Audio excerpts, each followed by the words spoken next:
Hi, this is Marudhu பேசும் சுனில். ஒரு காலத்தில 60ஸ், 70ஸ், 80ஸ், 90ஸ் அவங்களலாம் பார்த்தீங்கன்னா, தேவைக்கு மட்டும் தான் வீட்ல பொருள் இருந்துச்சு.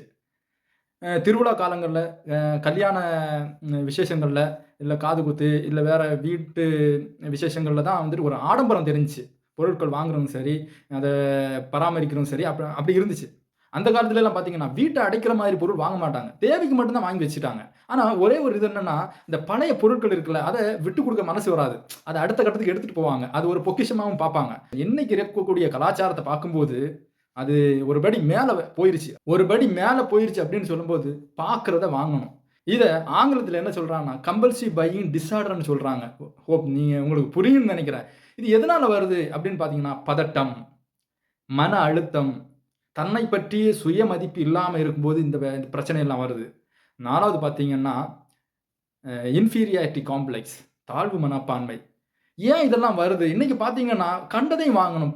தேவையோ, தேவையில்லையோ, இன்னைக்கு வீட்ட அடைச்சுக்கிட்டு இருக்குது. ஒரு சிலருக்கு வீட்ட வக்கேட் பண்ணி இன்னொரு வீட்டுக்கு போம்போதோ, இல்ல வீட்ட கிளீன் பண்ணும்போது தான் தெரியுது, இது எதுக்கு வாங்கணும்? எதுக்கு இருக்குது?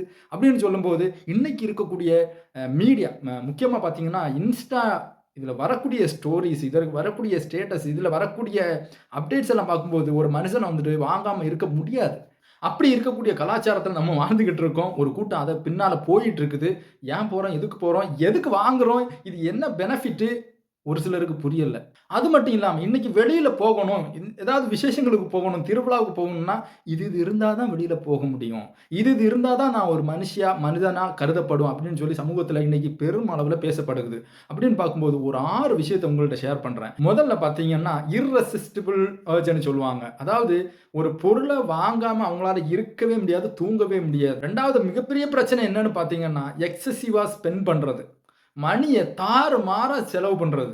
ஏன்னா, இந்த பொருள் எனக்கு வேணும். உபயோகப்படுத்துவீங்களா? தெரியாது. இது எனக்கு இருக்கணும். ஏன்னா, அவங்க கிட்ட இருக்குது.